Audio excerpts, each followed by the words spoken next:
So, you have been voted in as an academic rep, and you are beginning to go out and talk to students and staff around the university. Sometimes communicating what you would like to say with staff and students is easy, straightforward and simple. But occasionally you might feel that your voice is being shut down by others, and you may need a little guidance to allow you to successfully voice the concerns of those in your programme or in your college. So what are communication shutdowns?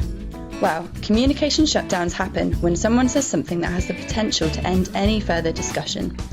Communication shutdowns come in different formats. For example, "That's not my responsibility," "It's not really our problem," "We don't have time," "We've never done that before," "That's not the way we do things around here," "We have done all right without it all this time," "We're not ready for that," "We tried that before and it didn't work," "Let's form a committee to decide," "It's not in our budget." This may seem quite daunting, but please don't feel disheartened. By knowing what these communication shutdowns might look like, you become more powerful because you can plan your response. By knowing how to effectively respond to communication shutdowns, you'll be able to further discussion which would otherwise be avoided. So, how do you prepare for communication shutdowns? Firstly, consider what the person shutting you down is trying to achieve. People can shut down communication for a variety of reasons. They might be challenging the idea, challenging the role, identifying barriers, or challenging the concept of change itself.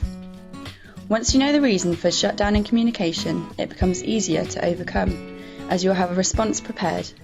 Let's look at a few examples for this.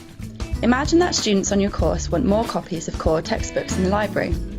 Here are some shutdowns you might receive and a few suitable responses. "We don't have the budget." Current students have identified this as a big issue for them on this programme, so perhaps the budget should be reviewed to meet student priorities. "Let's form a focus group to review this."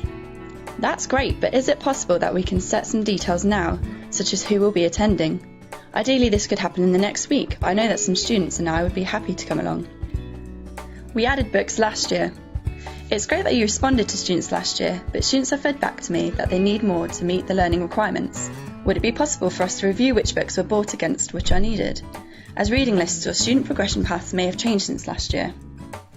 When talking to staff and students, it's really important to remain confident and stand strong.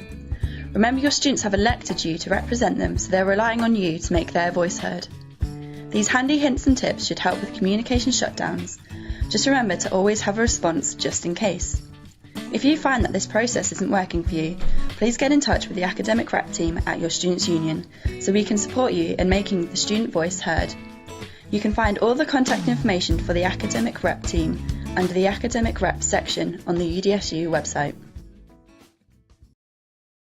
Created using Powtoon.